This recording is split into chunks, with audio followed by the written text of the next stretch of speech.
A very good afternoon to you. Thank you so much indeed for creating time for us. We begin KBC Lunchtime News on the 9th day of September 2020. A lot has been happening in the country, and we begin the day's coverage right here just to update you on what has been shaping the news in the country. Today, of course, there seems to be a lot that is happening within the Third Way Alliance party. Information that we are getting is that the party has decided to abolish the position of party leader. That now leaves the fate of the party leader, Dr. Ekuru Aukot, in the balance. We will be getting a clearer picture of what transpired today at a presser that was attended by our very own Kevin Washira. Plus, we'll also be telling you, along the corridors of justice, there was a bail hearing on the corruption-related case touching on the Tharaka Nithi Governor Muthomi Njuki. Details of that in our comprehensive news bulletin that begins right now. My name is Serfine Achieng Ouma, and our sign language interpreter is Lensa Odingo. Now we begin with a story that touches on the health sector. Healthcare workers in Narok County have threatened to down their tools in the next 14 days if the 2017 collective bargaining agreement is not honored. The group claims that the wait has been too long and they have been left with no option but to resort to industrial action.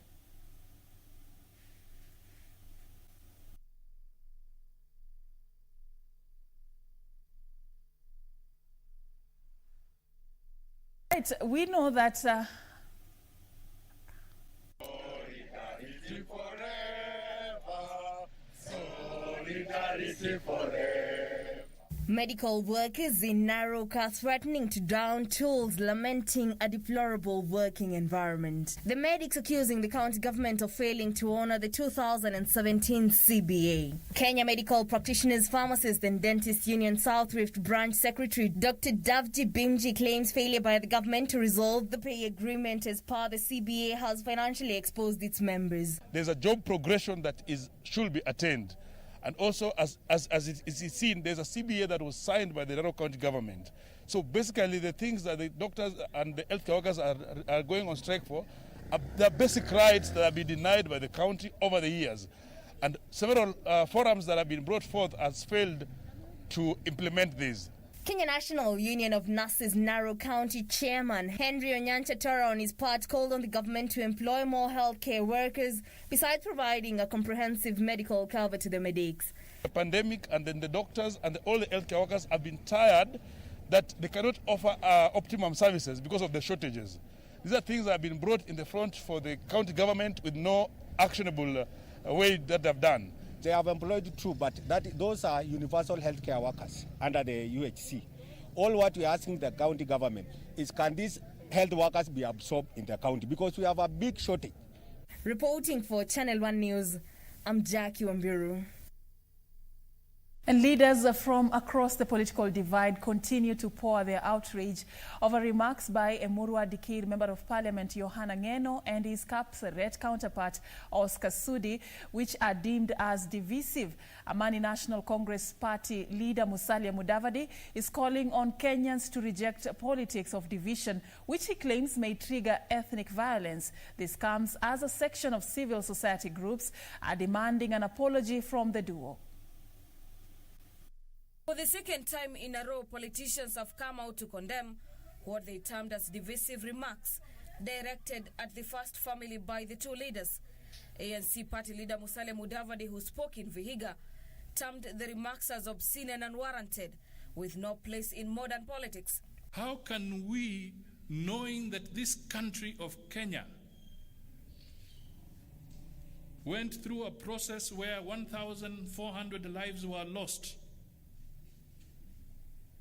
we went through a process where our leaders were subjected to the ICC. And then we can have leaders again beginning to speak and beat the drumbeats of war and violence and insults when we have just come out of hell. Muwaombe washindwe kabisa. sentiments echoed by Mombasa Governor Hassan Joho. Joho says the current political temperature was unhealthy for the country's progress, especially coming at a time the economy is facing devastating impacts of COVID-19. But I will not respond to some shenanigans and sideshows that make no meaning for me, that has no purpose. Let us engage meaningfully and change the lives of the people of this country. In central Kenya, Gatundu South, Kiambu and Thika residents took to the streets to protest, demanding that two leaders refrain from insults and abusive language, irrespective of their political sides, ahead of the 2022 general elections. Still in Kiambu County, women chapter are threatening to march to Parliament to demand an apology from the two legislators if they do not heed to their call to retract their words and apologize within 24 hours. Tunashindwa hiyo matusi yao inakujia wapi? Wakati wa siasa bado. Hii ni wakati ya kufanya kazi. Wagoje 2022. Watatupata tu kwa kiwanja tuonane. Lakini kwa wakati huu waende pole pole. Sisi ni wamama na tunakasirika sana vile ametusi mama wetu wa taifa. Aheshimiwe na aendelee kuheshimiwa kwa sababu hatuna president mwingine isipokuwa Uhuru Muigai Kenyatta. Hata huyu Oscar Sudi alizaliwa na akina mama. Kwa hivyo aheshimu mama vile vile. The clergy have also voiced their concern, calling for restraint. Na mtu asiigize Uhuru Muigai Kenyatta katika vita ya corruption. Hiyo ni mambo ya DCI, ni mambo ya EACC, na sio mambo ya Mama Ngina, na sio mambo ya Uhuru.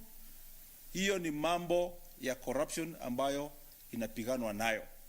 And Mombasa grassroots women leaders have castigated the two leaders, calling for restraint and respect for the presidency. Kutukana mama wa rais hivyo Uhuru mama Ngina Kenyatta, hii hatujafurahia tena sana. Huo magistrate hata hizo siku mbili ama siku tatu amelala kule ndani, angekuwa wiki mzima ndio tungefurahia zaidi. Sisi kama kina mama tunakuomba wewe deputy president, tafadhali ongea na watu wako. Sisi hatutaki kukosana na majirani zetu kulingana na ile joto iko upande wa Rift Valley. Hii kama juzi president alitoka hapa akaenda Kisumu, akakaribishwa vizuri na upendo na amani. Raila naye anaweza toka hapa aende Gatundu akaribishwe na amani, na hiyo ndio Kenya sisi tunataka.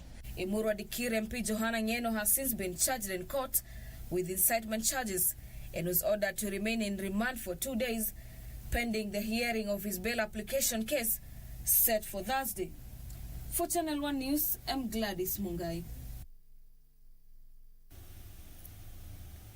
Thank you, Gladys, for that report. Now we want to take you to Migori County and follow up on the latest development with regards to the impeachment against Migori Governor Okoth Obado, which has been simmering. Yesterday, the Migori County Assembly resumed their sitting, and we know that the sitting was adjourned prematurely over what the Speaker termed as lack of proper sitting arrangement in line with the COVID-19 health guidelines. This particular morning, again, they did not manage to have a sitting. The sitting was adjourned as well for reasons that we are just about to be told by our reporter Achola Simon from Migori County. Simon, just tell us a bit about what has been happening in Migori, especially at the Migori County Assembly. The MCAs were supposed to be having a sitting this morning, and there were talks of whether the impeachment motion against the governor was to be tabled. What is the latest development?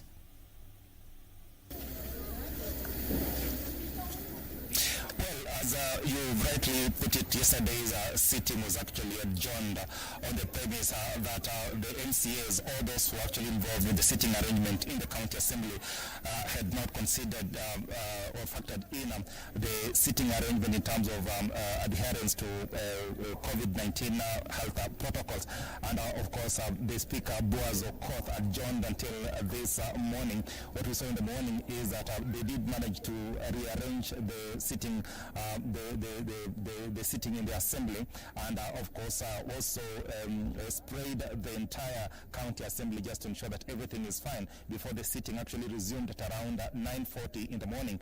And when the speaker stepped into the chambers, yet again it revolved around what has been happening since Saturday. We remember on Saturday he claimed that he had actually been attacked in Kisumu. Yesterday again he raised the issue that there's been an attempt on his life, and again today in the morning while in the chambers again he raised that concern, and he said that his security had actually been withdrawn. The other thing was that his home had actually been attacked. One of his home had actually been attacked, and he says that he was only lucky that he did not spend the night in his home. And from there he actually proceeded to the county police headquarters to actually record a statement and actually protest at the fact that his security had actually been withdrawn. When he came out, he actually told us that the county police boss had actually told him that it was actually procedural. So just to put us into perspective exactly what is happening, the general view of exactly what is happening here in Migori County is actually Okoth Obado, the governor himself. He's been here, of course. He is a man who's everything seems to be revolving around in this county. Remember, the impeachment motion is about him, and there's been so much talk around his influence in the county assembly, and of course in this county, and the reason as to why the impeachment motion is yet to actually be tabled in the county assembly. So we are here with the governor himself, so he will tell us his view on exactly what is happening in Migori County. Welcome, the governor. Okay, thank you very much. Personally, I have a very, very big concern. I'm getting disturbed each and every day because the county assembly of Migori, that has been very, very peaceful over the period, is now getting destabilized. It is unfortunate to hear the unfortunate events that have been revolving around the speaker, or starting from the attack in Kisumu, and now yesterday the attack at his home, and also the withdrawal of his security details. So those are very, very unfortunate things, and I now call upon the national government to provide us with adequate security. We need peace, we need that security. And so the level of intimidation that we are watching and witnessing is just too much for us. Migori County is a defenseless county, and we know that it is the responsibility of the national government to provide security and to ensure that peace prevails.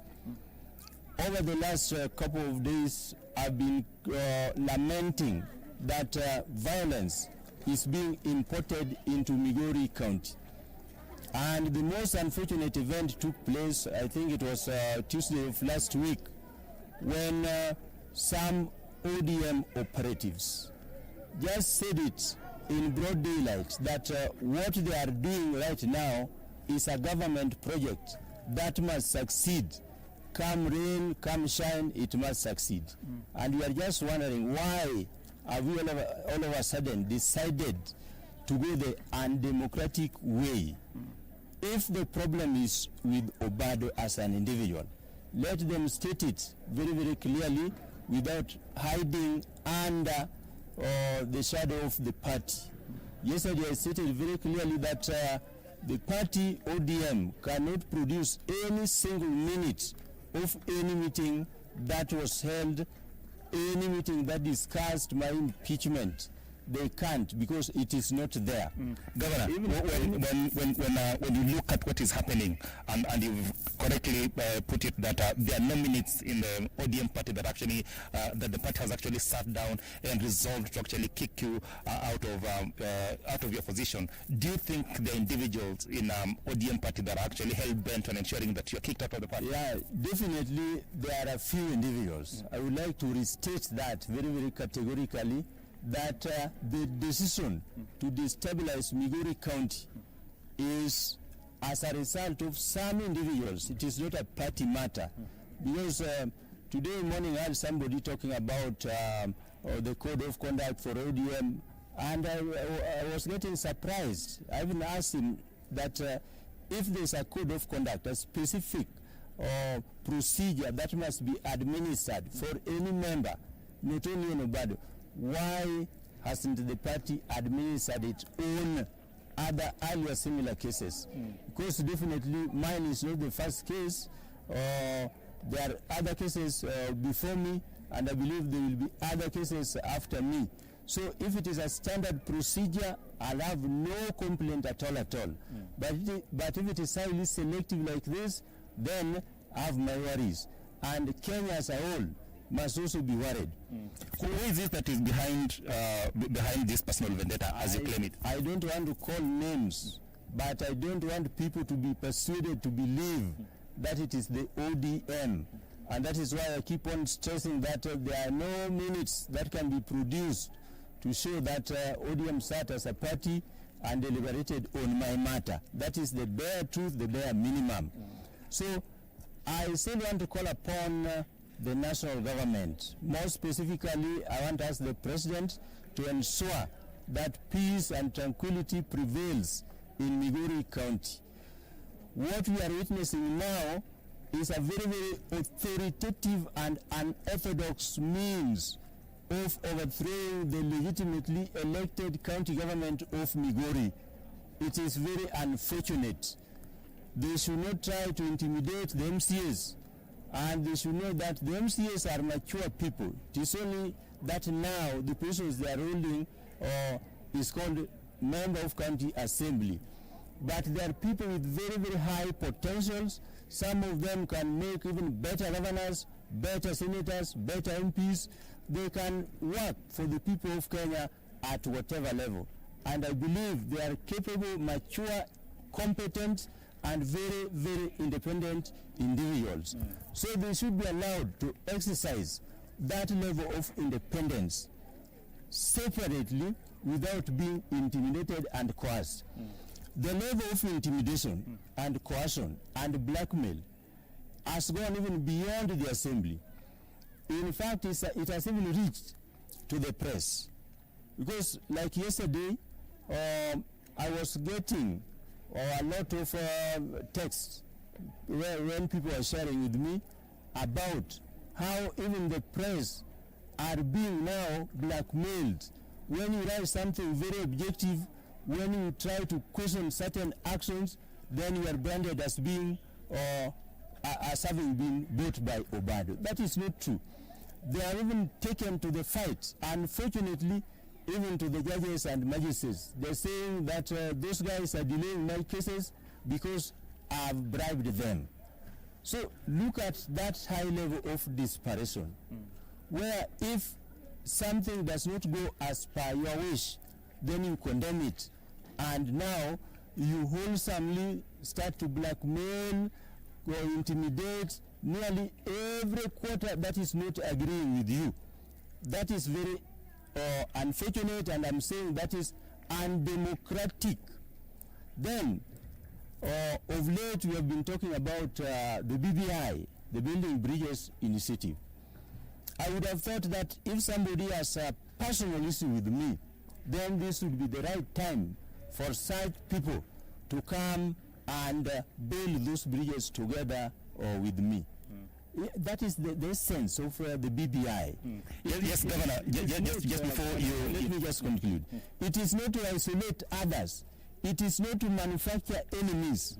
That in this BBI we must have some enemies in certain regions. And I also don't want people to think for me. There are people who keep on thinking for me. They are even clear in their minds what will transpire in 2020. Kindly, I want us those guys to leave me alone. It is only God who knows what will transpire tomorrow. No mortal being like Obado or anyone of us here knows what tomorrow entails. So 2022 will be a different year, different period, with very, very unique things that we do not know. So kindly, don't think for me, don't specify my actions in advance, even my actions in advance, that I leave to God. Lastly, Bwana Governor, you have talked about due process elaborately and saying that it seems there's someone who actually has a vendetta and they should allow the due process to actually follow its course. Do you assure Kenyans and of course Migori residents that if a due process is actually followed to the latter, or you want to actually tell ODM to allow the due process to actually be followed to the latter, so that then if need arises that you actually step out of the office, then you'll be more than willing to do so? Yeah, that due process is what I'm requesting to be allowed to take place. Unfortunately, from the conception of this whole idea, there are people who are not after following the due process. That is the unfortunate thing, and that is why I keep on terming the whole saga as undemocratic.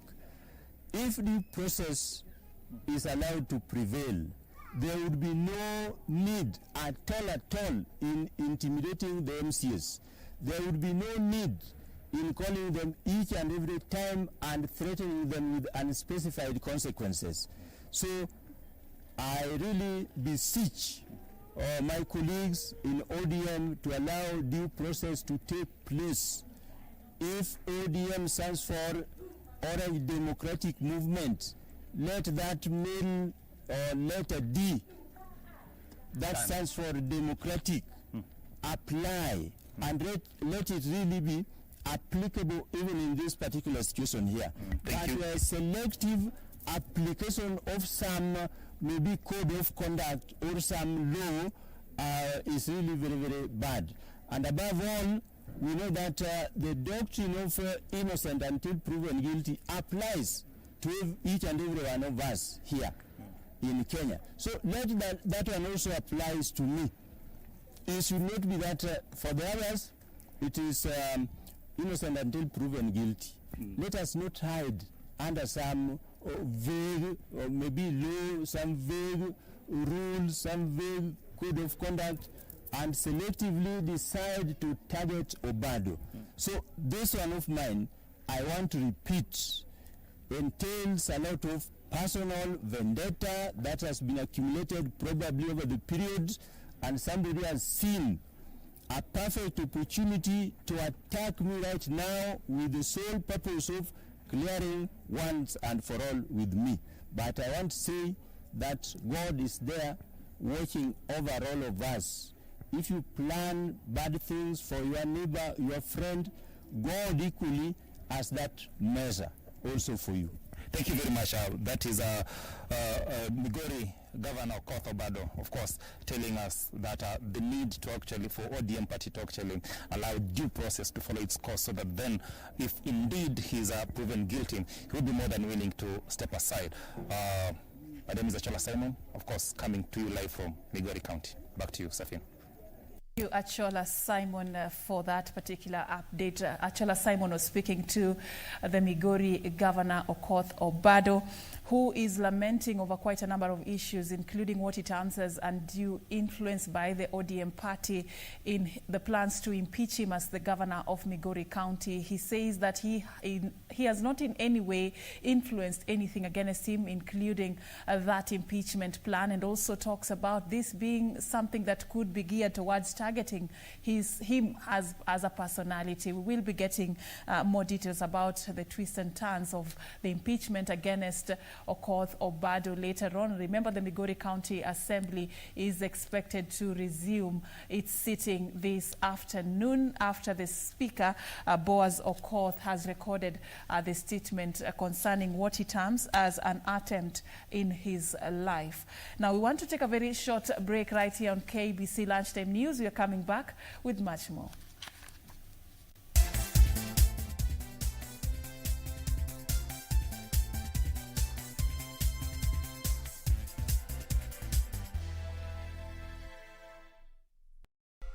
Na msibabaishwe na yale mnayoyapitia, hata yawe magumu kiasi gani, yote yatapita.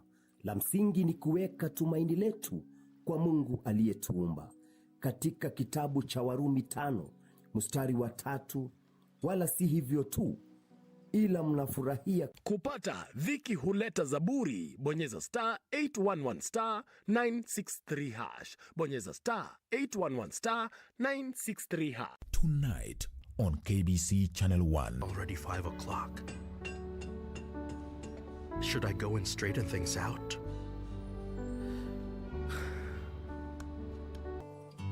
El paraíso conocimos. In Love with Ramon.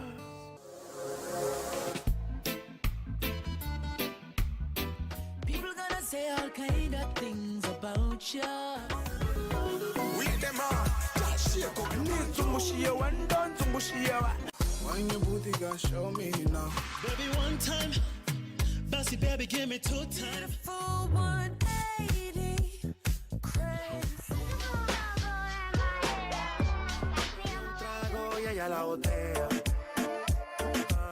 Let's go. Ha. I needed some with some bop in it. Mamacita, where you at? I've been trying to reach you. Choro, choro, choro, choro, choro, choro. Get the pago, get the party more, get the pago.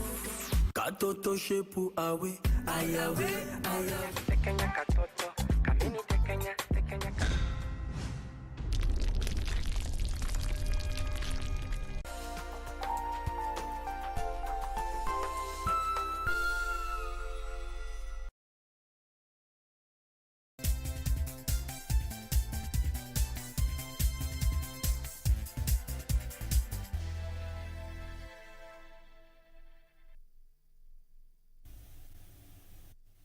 Welcome back and thank you so much for staying with us. We now want to update you on the ongoing investigations that touch on the COVID-19 funds in the country. The Kenya Medical Supplies Authority is expected to be giving an update about this. But since, these investigations began, today they were actually saying that they have been complying with the Ethics and Anti-Corruption Commission in these particular investigations. Allow me just to read a statement that we have received from the authority.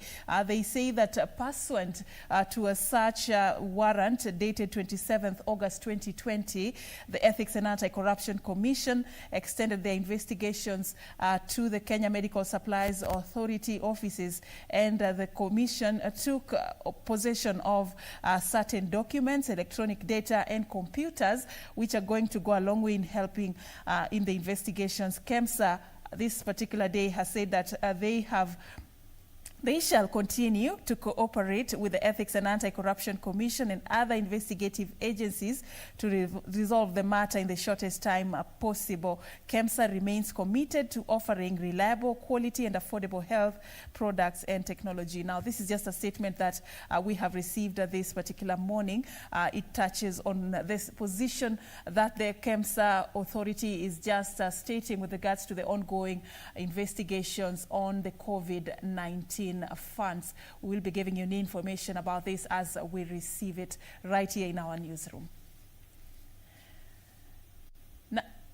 Now, moving on to other matters, police in Busia have confiscated counterfeit goods of unknown value that had been sneaked into the country from neighboring Uganda. Busia County Commissioner Joseph Kanyiri said the items nabbed by police included bang, lotions and second-hand clothes, among others. Have a look. Kanyiri warned smugglers that Kenya will not be made a dumping site for illicit goods, saying police in the area have intensified surveillance to deal with racketeers. Others were arrested and charged in court.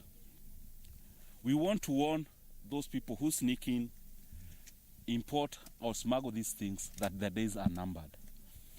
Our officers wako macho, wako ngangari, tutazidi kuarrest watu kama hawa. The county commissioner called on locals to always use designated points of entry when they want to import goods in the country and taxes. And anybody wanting to bring in anything into the country, we urge them to use the proper and designated routes, points of entry. They should pay customs, but what is not allowed for import remains contraband, and we shall arrest them, confiscate the goods, and destroy them in a frame of fire, as we will do. Officers have been deployed at gazetted entry points to provide custom information and appeal to business people to avoid selling illicit and contraband goods, which deny the country the much-needed revenue. The Office of the Director of Public Prosecution has been ordered by the court to issue a response within 7 days over the vandalism of Africa Spirits Limited and Wow Beverages. The company premises, which were declared a crime scene, cordoned off and guarded by police last year, are reported to have been vandalized and property destroyed. Nairobi Chief Magistrate Francis Andai, who toured the company premises, ascertained that property had been vandalized. And Wilfred Nderitu pointed to the fact that the court will, that all the gates of various warehouses had been interfered with, evidenced by fresh welding marks. Despite having the Kenya Revenue Authority seals, some of the beverages were missing, bottles broken, and some computers missing. In addition to that, there is evidence of loss of CPUs for computers, breakages into drawers, and certainly the indication is that the scene has not been secured for the last 1 and 8 months or so that it is supposed to have been secured. The observations indicate that the scene has been tampered with since the time of sealing it. And elsewhere, an Isiolo lobby group is demanding justice for Ido Hassan Ido, whose arm was amputated at the Isiolo County Referral Hospital under unclear circumstances. The group is accusing staff at the facility of negligence and want the hospital administration to take full responsibility. Ido, who is an orphan and mentally disturbed, was reportedly taken to the hospital on Sunday, 23rd August, after he became unruly. According to the county chief officer in charge of health services, Ibrahim Alio, it took his own intervention and the medical superintendent, Dr. Hussein Mohammed, to have the patient admitted at the psychiatric ward. So,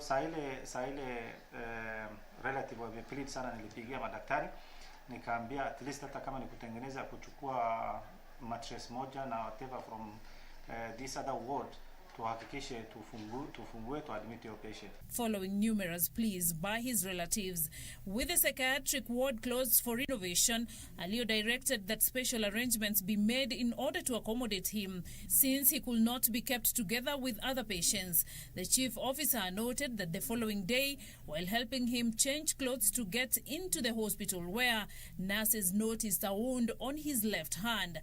According to Alio, the patient's hand started to swell abnormally, noting that doctors at the facility conducted CT scan to ascertain the extent of damage caused to the hand. It is then that they made a decision that the hand had to be amputated in order to save Ido's life. He told me that this is what's happening. This patient nimekuta mkono yake imefura na tumekuta amejifunga na rubber band hapa very tight. Na akaulizwa, why do you have to do this? This is how I treat myself.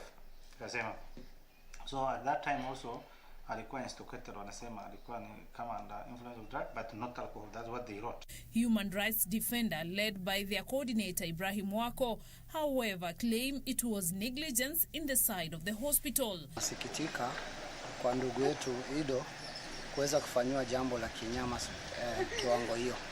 Kitu ya kwanza ni kwamba status report ya hospitali wakati alikuwa admitted saa hii inakuwa tampered na wale ambao wanahusika. Hiyo ni tayari kujaribu kuficha zile evidence ambazo zinaonekana. Beatrice Gatonyengetich, Channel 1 News. And now on to the status of security. Police in Ruai, Nairobi County, are investigating the death of a 12-year-old girl who was allegedly defiled and dumped in the neighborhood. According to the deceased mother, her 2 children left the house to play, but the girl did not return, only to be found murdered. A family in Ruai, Nairobi County is in distress after their 12-year-old girl was defiled and murdered under mysterious circumstances. According to the family, the young girl was in the company of her sibling playing only to vanish. The body of the young girl was later found dumped in the neighborhood, and preliminary investigations indicate that she was defiled before being murdered. Nikateremka wa nchi alikuwa anachezea ya chiwema kuteremka kukucha sikupata mtoto yoyote, nikakuja kwa nyumba Rosia, nikifikiri Rosia amefika, ashafika. Mama mwingine akaongea, kuna mama mwingine ameuliwa hapa, amewekwa kaka yao hapo. Kwenda huko nikapata ni mtoto wangu. Alikuwa ametobolewa macho. Mimi niliona ni macho moja.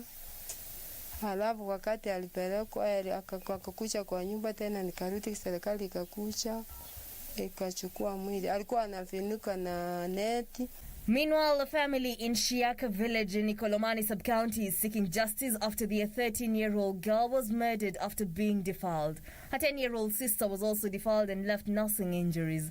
According to the victim's mother, she noticed her daughters were missing after she got home, only to find them just a few meters from her homestead, one already dead and the other in pain. Huyu mwenye mgali hai, yeye ndiye alisema, "Mom, tumekuja na watu wametuingilia. Na watu tuwajui." Halafu nikauliza shida gani, walikuwa wanataka TV. Sisi tulipoanza kulia ndio maana walichukua sisi wakatupeleka kwa chini. Nikamuuliza huyu mwingine walimkata wakamrudisha kwa nyumba. Elsewhere, somber mood engulfed a Musanda village in Kakamega County after a 62-year-old man was allegedly killed by his 45-year-old son. According to the deceased wife, a disagreement emanated over a family dispute. Bila alikuja hapa sijui nini ilitendeka kwa sababu nilikuwa nimeingia kwa nyumba na kuna mtoto mjukuu wangu alianza tu kupika nduru. Kuja nikakuja hapa nikaona mzee tamu inatoka mingi sana. Ni mtoto mpole sana. Na tunekuja kushangaa kwa sababu yeye kupika papa yake na chembe mara 3. Naona ni maajabu.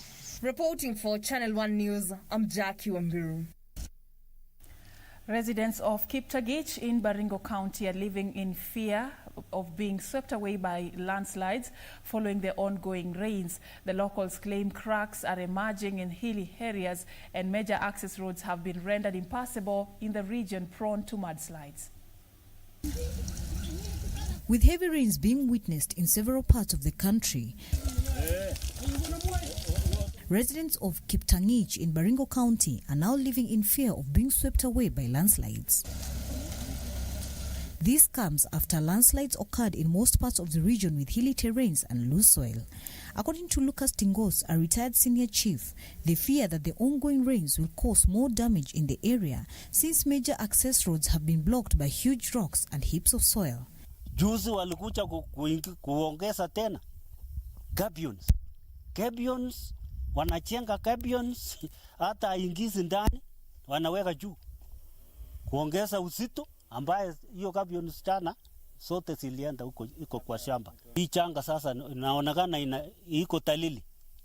Kama iko talili tunataka wale watu wako within the danger zone.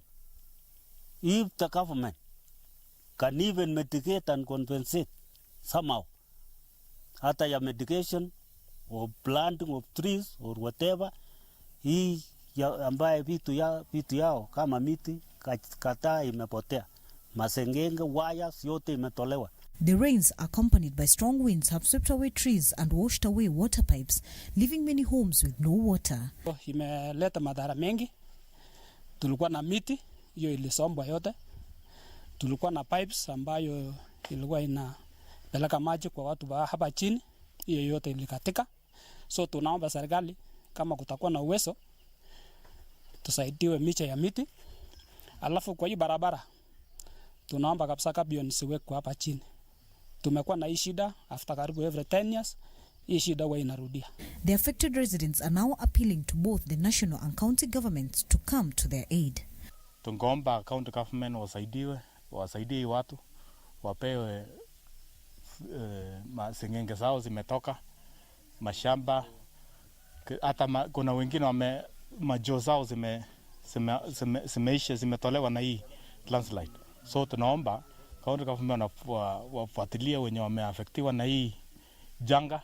They can do an environmental department waingilie kati ya kumitigate in terms of if kama ni provide seedlings ya miche nini ya miti so that hii area isikatika tena. Yes. For Channel 1 News, I'm Emily K. Buddy. And in Kisii members of the County Assembly have said that no vital documents were destroyed following an inferno that razed the County Assembly chambers. The MCAs dismissed as baseless claims that important documents were destroyed during the incident, saying it was a plot to malign the county governor and the speaker. The MCAs said the County Assembly proceedings will not be affected by the inferno which destroyed curtains, seats, the communication system and carpet. The leaders maintained no important documents were raised during the incident.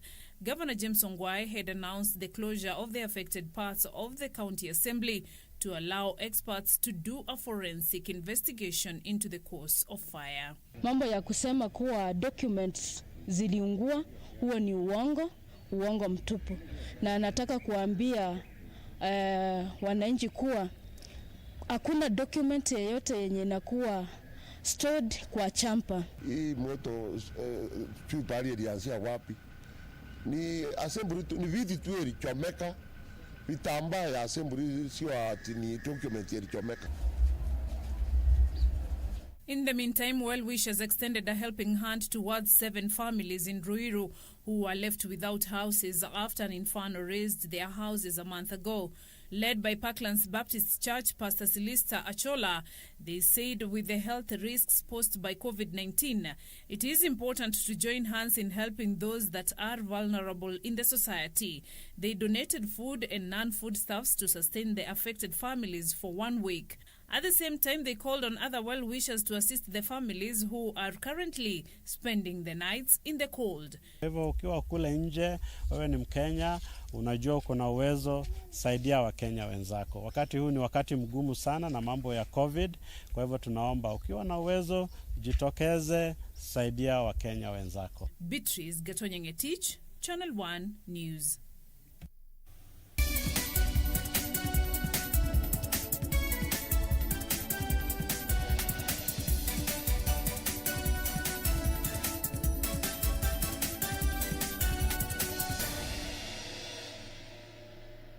In the world of business is that Kenyans imported telecommunications goods worth 8 billion shillings in the 4 months to July this year. Data from the Kenya National Bureau of Statistics says computers, laptops and smartphones were the most imported items, as many Kenyans resulted to working from home to flatten the COVID-19 curve. Since Kenya reported its first case of COVID-19 in March this year, millions of Kenyans opted to work from home in a bid to stay safe and flatten the curve. This has led to an uptick in technology consumption as companies resort to online meetings and virtual classes. Data from the Kenya National Bureau of Statistics indicate that the value of imported telecommunications gadgets jumped by more than 3 billion shillings in 3 months to July this year to reach 8 billion shillings. The most imported items were computers, smartphones and laptops. The COVID-19 travel restrictions and a dusk to dawn curfew also saw an increase in data traffic for telecommunication companies. Companies have resorted to conducting virtual meetings via video conferencing applications like Zoom, Skype, Microsoft Teams, BlueJeans and Cisco WebEx, while closure of learning institutions has also meant classes are conducted online. The government has further ramped up internet connectivity to remote areas with the deployment of Google balloons to raise internet connectivity to rural communities. Some good news here. The World Bank has approved 75 billion shillings for Kenya for various infrastructure projects in northern Kenya. The funds will go towards upgrading of roads, internet connectivity and security in a project dubbed Horn of Africa Gateway Development Project. In August, the World Bank approved a 15 billion shillings credit line to improve the living conditions in Kenya's informal settlements. The Horn of Africa Gateway Development Project seeks to create digital connectivity and access to social services for over 3.2 million people living in the region, as well as improve the movement of people and goods. The financing will go towards upgrading of 365 kilometers of the 740 kilometers Isiolo-Mandera Regional Road Corridor and 30 kilometers of regional roads.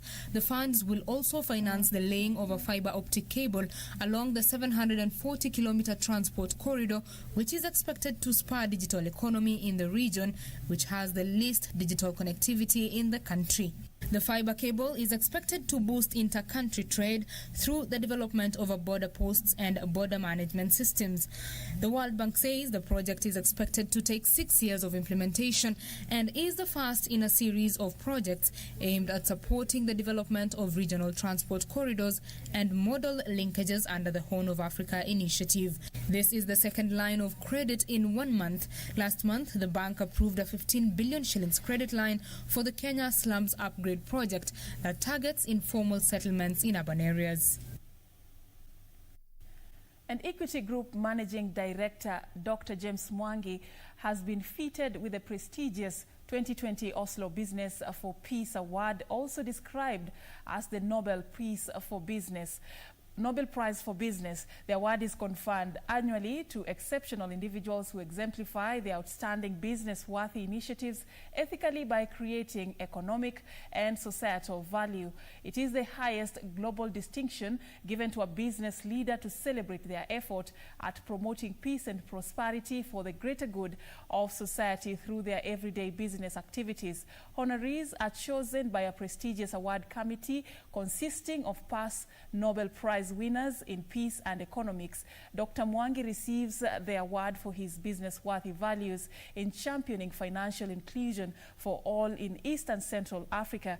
The committee said he helped achieve a social revolution by bringing banking services to people who previously had limited access to them, bolstering Kenya's GDP.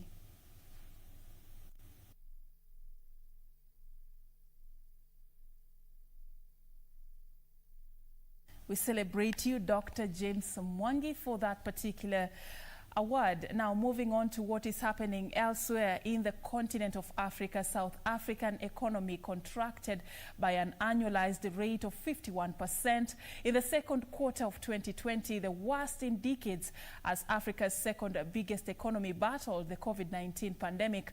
Most sectors declined steeply, except for agriculture, which grew 15.1% in the second quarter from January to March, helped by fruit and nut exports and better than average winter rainfall. Details of this and more in our Africa Business Roundup. Construction, manufacturing and mining were some of the worst affected sectors, while agriculture was the only industry that expanded in the second quarter. The significant contraction of South Africa's economy was worse than the central bank's 40.1% contraction and sharply contrasts with the 6.1% slowdown recorded in the first quarter after the 2009 global financial crisis. Data released by Statistics South Africa showed recession extending to a fourth quarter as the economy suffered in the 3 months to June when pandemic-related restrictions came into force. The Statistics Service said the second quarter of 2020 will become known as the pandemic quarter. Mining declined 73.1%, manufacturing 74.9%, and construction 76.6%. Gross domestic product for the whole country shrunk 17.1% from the same period in 2019. Elsewhere, the government of Zimbabwe has banned with immediate effect all mining in the Hwange National Park in the west of the country. 2 Chinese companies had been granted licenses to explore for coal inside Zimbabwe's biggest game reserve, home to more than 40,000 elephants, as well as black rhinos, lions, and many other species. But conservationists had filed an urgent application, arguing that any type of mining posed an acute risk of irreversible ecological degradation and could kill the country's tourism industry. Finally, entertainment mogul Akon has broken ground on the construction of a $6 billion urban development project. He took to social media to unveil the first 3D rendering of his Akon city, saying it is going to become the beginning of Africa's future. The entertainment mogul says the idea is to build a futuristic city that incorporates all the latest technologies, cryptocurrencies, and also the future of how African society should become in the future. Betty Kiptum, Channel 1 Business.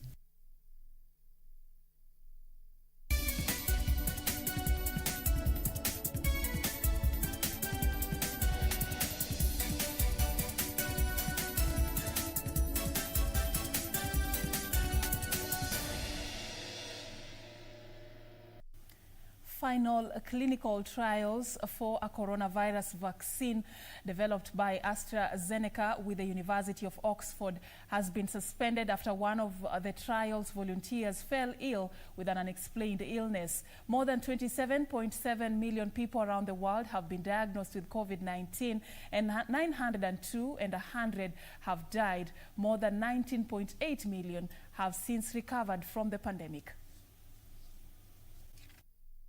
AstraZeneca has said it has voluntarily paused a clinical trial of the vaccine it is developing with the University of Oxford after one of the volunteers developed an unexplained illness. The vaccine has been seen as one of the most promising of those in development. And amid this development, World Health Organization Tedros Adhanom has stressed again that governments can take concrete steps to tackle COVID-19 even before a vaccine becomes available. This even as the United Nations says disruption caused to health services because of the pandemic could reverse decades of progress in reducing child mortality and put millions of lives at risk worldwide. Elsewhere, tough new lockdown restrictions on social gatherings across England are to be announced as British Prime Minister Boris Johnson tries to control a resurgence of coronavirus infections. From September 14th, gatherings will be limited to no more than 6 people with fines to those who fail to comply. And India has been reporting the world's largest single-day increase in cases for more than a month. Its death toll has also been rising by at least 1,000 a day for 8 days straight. Meanwhile, Australia's state of Victoria has reported 76 new cases of coronavirus and 11 deaths over the past 24 hours. The state in southeastern Australia has imposed a strict lockdown and curfew in Melbourne to try and bring the disease under control. In the meantime, Brazil has registered more than 4.1 million cases of the virus since the pandemic began, while the official death toll has risen to 127,464 according to ministry data. The Czech Republic has just reported 1,164 new cases of coronavirus. That is the highest number it has reported in a single day and comes as countries around Europe battle a resurgence of the disease. South Korea has now managed to keep coronavirus cases below 200 for a week. Israel has begun a week-long campaign of night curfews and school closures in dozens of towns and neighborhoods with high coronavirus counts, hoping it will help them stem a spike in cases. And South Africa has reported fewer than 1,000 new coronavirus infections, the lowest daily increase in 3 months, as health authorities warn that a second wave remains a risk. The country is the hardest hit in Africa, registering around half of the continent's more than 1.3 million coronavirus cases. For Channel 1 News, I'm Emily K. Buddy.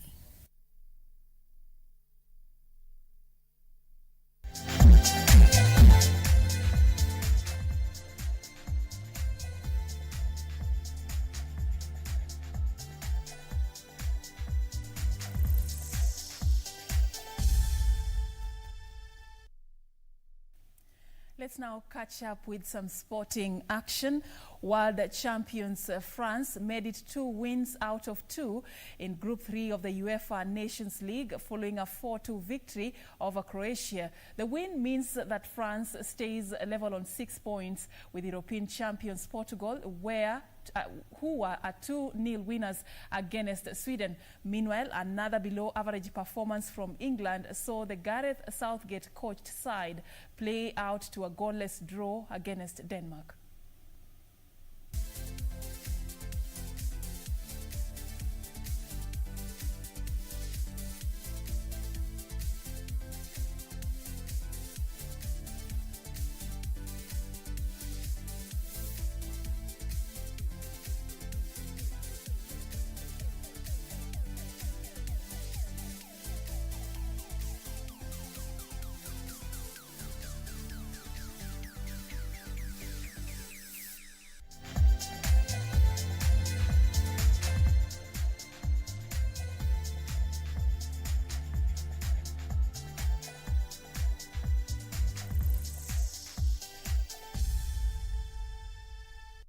That's it from us on KBC Lunchtime News. Thank you so much for creating time for us. My name is Serfine Achieng Ouma, and our sign language interpreter has been Lensa Odingo. Enjoy your afternoon.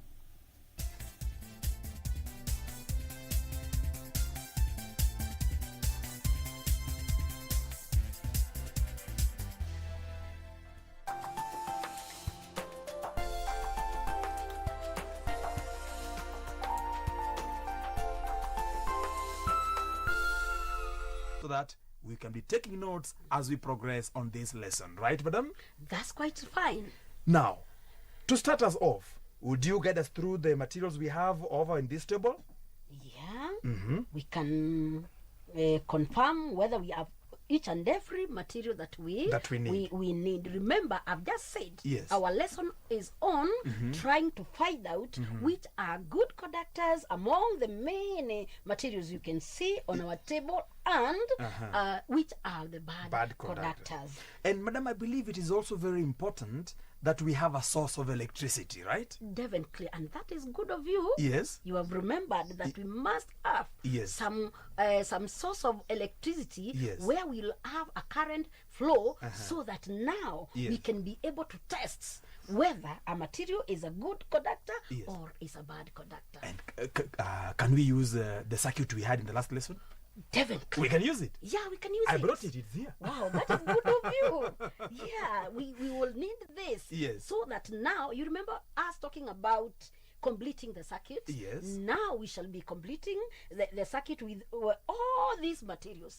And then from there, we shall be able to differentiate which one is a good conductor and which one is a bad conductor. I can see we have here a wooden ruler.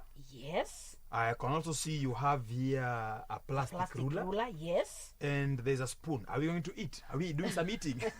We are not going to eat, Come but on, we madam. are going to learn. Just some little eating. Maybe later after the lesson. I can't wait. Okay. But we are going to find out why we have the spoon. And you brought a stone? Of course, I brought a stone, not a big one, very small. We are also going to find out what. Don't worry, a stone is a stone, yeah? Yeah, a stone is a stone. I have a story about stones that I will tell you later.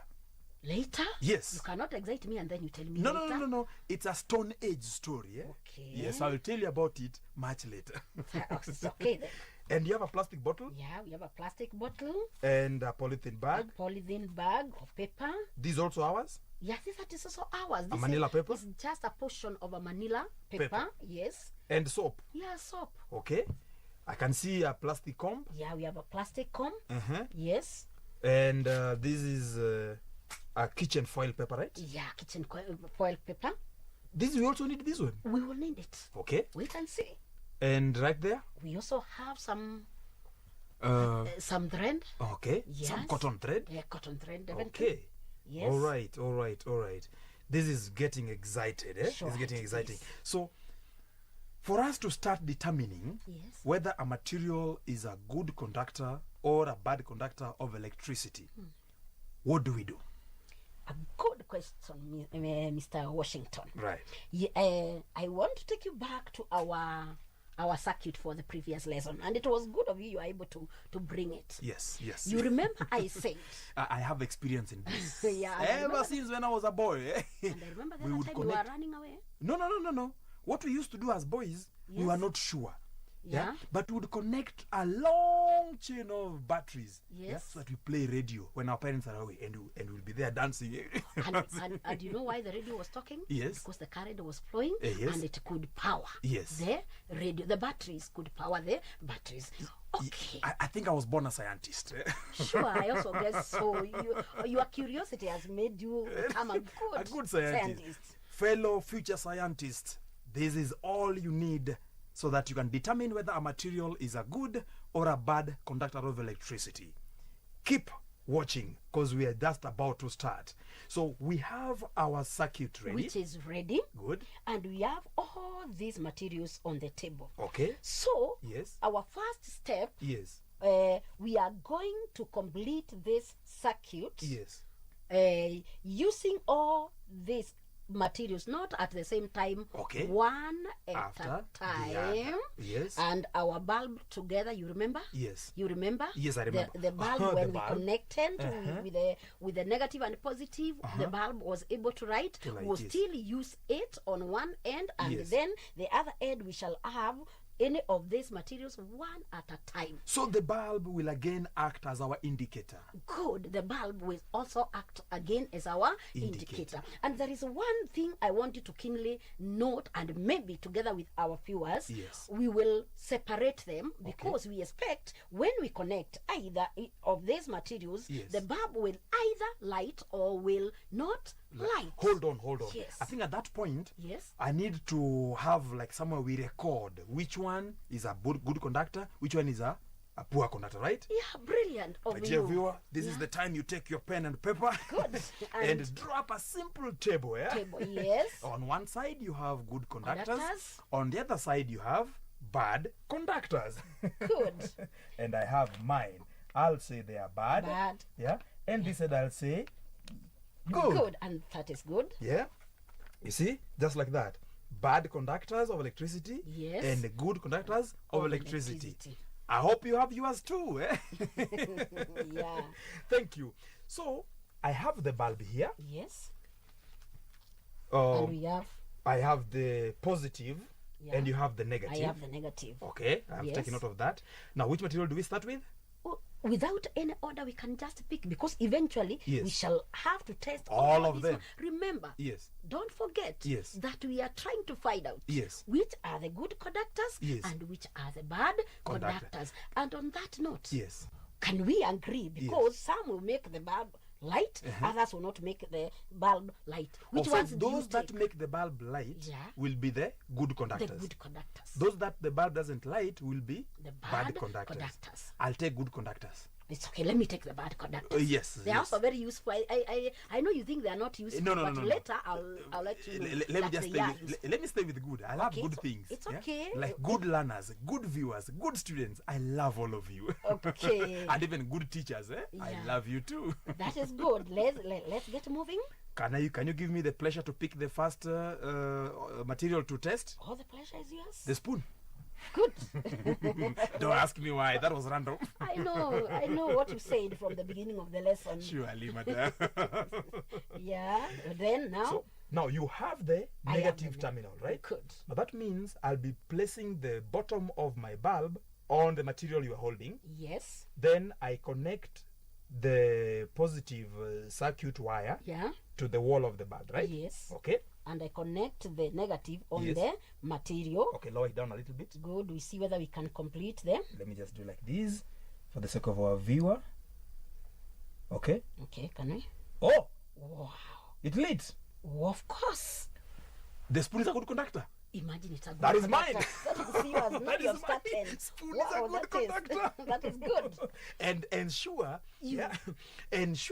you indicate that spoon is a good conductor. And not only a spoon, my dear Washington. Yes. A steel spoon. We have plastic spoons. All right. I can see it's written here stainless steel. Oh, stainless steel. So a steel spoon is a good conductor. It's a good conductor. Steel spoon. Yes. Good.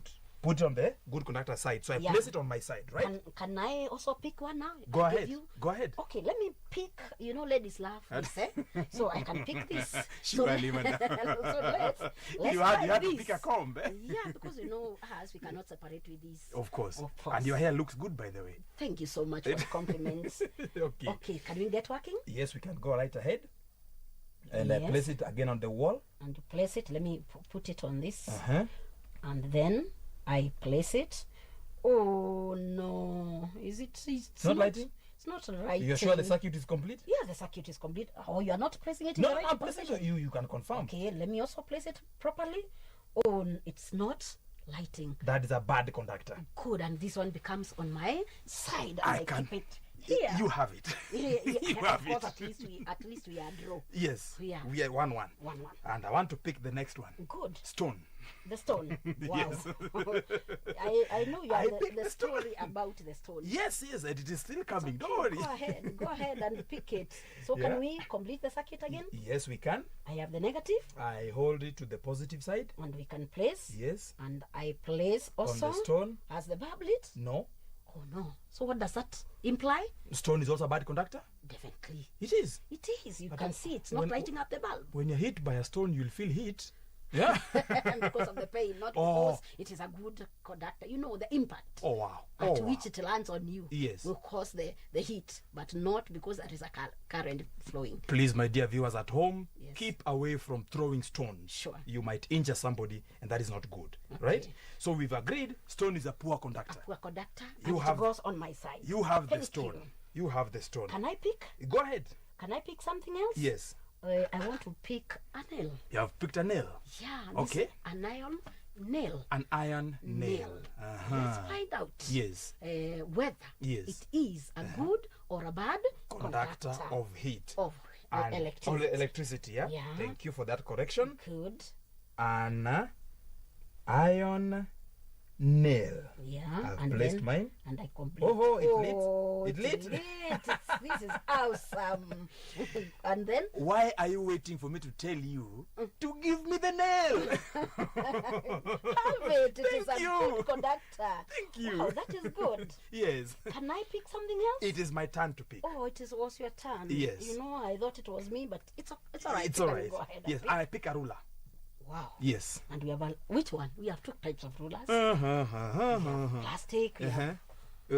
Let's start with plastic ruler. Okay. Yes. Good. There you are. Plastic ruler. Yes. This is available in the sets of all learners. Definitely, they have them. They have it almost daily. They can also do this test at home. Good. This is a very simple activity. Yes, I have completed. What's happening to the bulb?